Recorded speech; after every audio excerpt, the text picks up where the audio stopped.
All right, forget everything Hollywood ever told you about the Queen of the Nile. We're about to dive into a story so dark it makes most dramas look like a walk in the park. This is a story about a bloodline's curse, where incest was the law and murder was the only way to survive. So let's start with the first and maybe the most shocking revelation that challenges everything you think you know. What if I told you that the most famous queen of Egypt didn't have a single drop of Egyptian blood in her veins? That's right. Cleopatra was 100% Macedonian Greek, a direct descendant of Ptolemy I Soter, who was one of Alexander the Great's most trusted generals. Her family ruled Egypt for centuries, but they weren't Egyptian. And honestly, that's not even the darkest part of her story. I mean, just imagine for a second you were born into a world where your own brothers and sisters are your deadliest enemies. A family where the path to the throne is literally paved with the bodies of your own nelidates. That was Cleopatra's reality.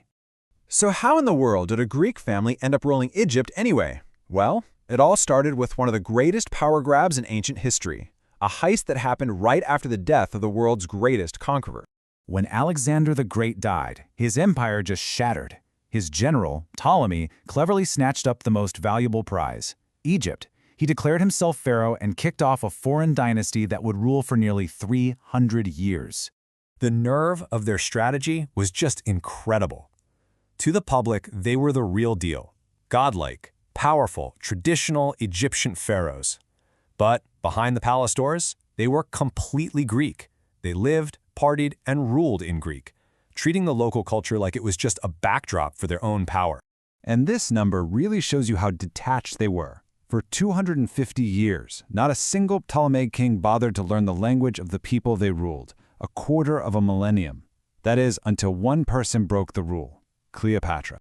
And this brings up a huge question. Was Cleopatra's fluency in Egyptian a sign of genuine love for her country, or was it a cold, calculated political weapon designed to win the hearts of the common people and secure her very shaky throne? Now let's talk about the family tradition that kept this foreign bloodline pure and in power. A tradition that today we find absolutely horrifying: marrying your own brother or sister. For the Ptolemies, incest wasn't a perversion, it was politics. See, royal legitimacy was passed down through the female line. So, to be a legitimate pharaoh, a man had to marry his royal sister. It was a brutal but really effective way to make sure no outsider could ever make a claim for the throne. And Cleopatra was trapped by this very tradition. Her own father's will dictated that, at 18, she had to marry her 10-year-old little brother to become queen. This wasn't a union of love, it was a political cage. So I ask you, can you even call that a marriage? Or is it a high-stakes death match, where you have to sleep next to the one person who has every reason in the world to kill you to take absolute power? And if you think the incest was shocking, just wait until you meet the rest of the family. The Ptolemaic court wasn't a palace, it was a royal slaughterhouse, and Cleopatra was born right in the center of it.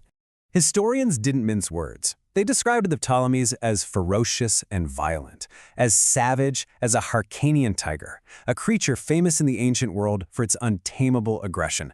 This wasn't just palace intrigue. This was a dynasty defined by blood. Just look at her recent family tree. Her ancestor, Ptolemy VIII, was nicknamed the Bloated for his corruption. Her own father was an alcoholic who held on to power by bribing Rome. But his worst crime? When his oldest daughter, Cleopatra's sister Berenice, seized the throne, he came back with a Roman army and had her publicly beheaded. This was the lesson Cleopatra learned as a child, watching her own father murder her sister. In this family, you either learned to kill or you got killed. There was absolutely no middle ground. So how does a young woman survive and rise up in an environment that brutal? For centuries, the myth has been that she used her incredible beauty, but the historical evidence tells a totally different story. We've got the Hollywood legend of a stunning siren versus the reality stamped on coins from her own reign. The evidence points to a woman with a hooked nose, a sharp chin, and thin lips. Not exactly the face you'd expect to launch 1,000 ships. So what was her real weapon? Her mind.